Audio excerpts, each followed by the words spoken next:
Halo pemirsa GPR TV dari Sabang sampai Merauke, dari Miangas hingga Pulau Rote. Bertemu kembali dengan saya Anggria Ratri dalam program Kominfo Newsroom.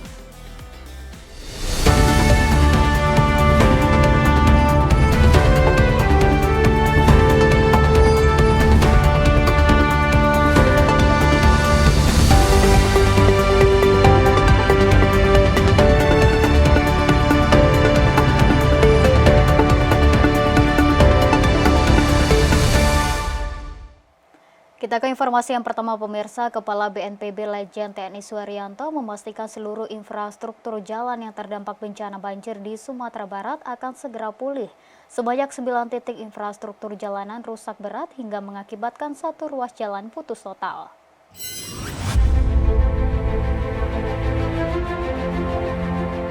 Perbaikan infrastruktur jalan yang rusak akibat terdampak bencana banjir di Sumatera Barat mengikuti instruksi Presiden yang meminta penanganan cepat bagi daerah terdampak dan korban bencana.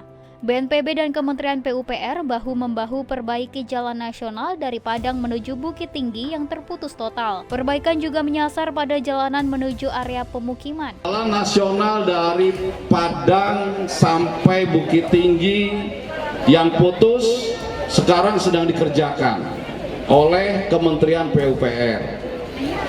Jalan-jalan antara masyarakat yang terputus, jembatan yang rusak, mulai hari ini juga disambung kembali. TNI mengerahkan 5 jembatan beli yang mulai hari ini dipasang.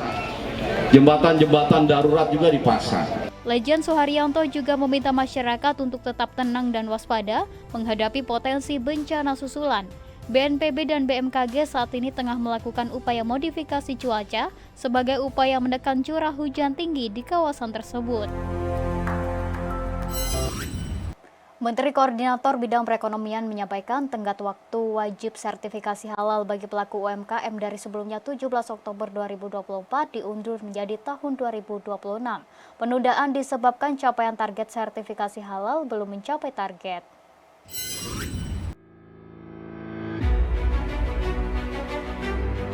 Usai rapat terbatas dengan Presiden Joko Widodo di Istana Kepresidenan, Menko Perekonomian Airlangga Hartarto mengatakan penundaan sertifikasi halal produk UMKM terkait revisi PP nomor 39 tahun 2021 tentang penyelenggaraan bidang jaminan produk halal.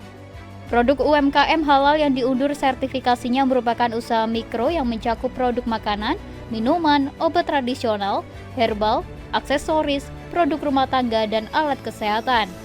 Sementara untuk usaha kategori menengah dan besar, kewajiban sertifikasi halal tetap jatuh pada Oktober 2024.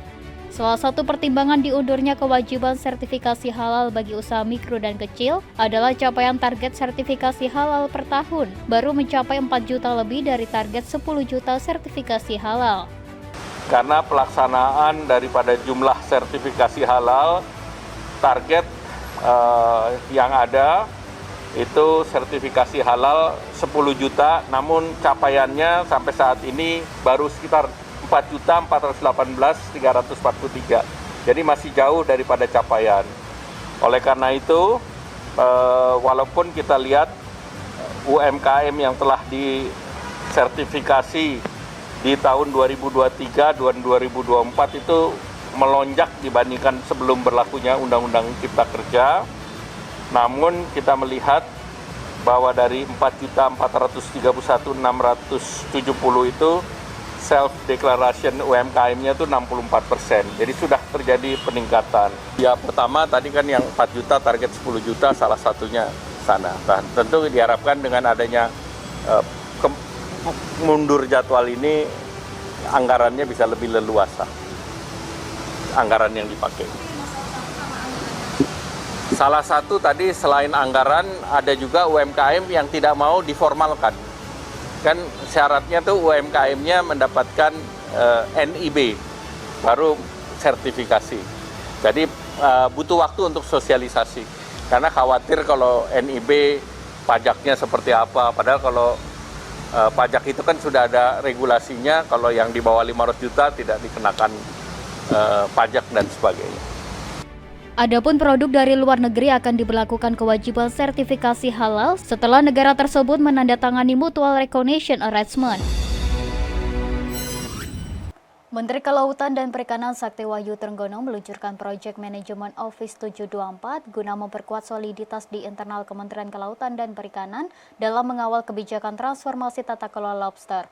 Penamaan 724 sesuai dengan Permen Kelautan dan Perikanan Nomor 7 Tahun 2024 yang menjadi regulasi baru KKP dalam mengelola sumber daya lobster.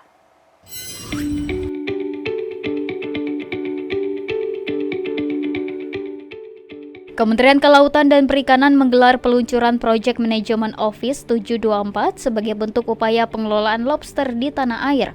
Pembentukan PMO 724 ini merupakan langkah KKP dalam mengawasi sekaligus menangani penyelundupan benih-bening lobster yang akan diperkuat dengan kolaborasi dengan beberapa kementerian lembaga yang meliputi Kepolisian, Kejaksaan Agung, Bea Cukai hingga TNI Angkatan Laut. Menteri Kelautan dan Perikanan Sakti Wahyu Trenggono mengatakan, kebijakan transformasi tata kelola lobster itu tertuang dalam Peraturan Menteri Kelautan dan Perikanan Nomor 7 Tahun 2024 tentang pengelolaan lobster, kepiting, dan rajungan yang diluncurkan pada Maret lalu. Kebijakan ini diharapkan mampu membendung penyelundupan benih-benih lobster ke negara tetangga. Jadi kalau sudah Perpres, harusnya akan jauh lebih kuat lagi dan seluruh elemen bekerja. Yang paling penting adalah teman-teman media juga perlu menyoroti kenapa ini aset bangsa yang tidak boleh lolos begitu saja. Kalau dia misalnya mau diperdagangkan harus melalui jalur resmi yang sudah kita buka melalui Peraturan Menteri Nomor 7 Tahun 2024. Dalam kesempatan yang sama, Sekretaris Jenderal KKP yang sekaligus Ketua Pelaksana Harian PMO 724, Komjen Pol Herianto Adinugroho menegaskan komitmennya untuk mengawal transformasi tata kelola lobster. Tugas dan fungsi PMO 724 nantinya akan diperluas melalui pembentukan satuan tugas yang melibatkan instansi atau lembaga lainnya untuk melakukan penegakan hukum terkait penyelundupan benih-benih lobster. Nanti segera kita ajukan untuk bisa diharmonisasi dan disinkronisasi dan kemudian bisa ditandatangani oleh Bapak Presiden.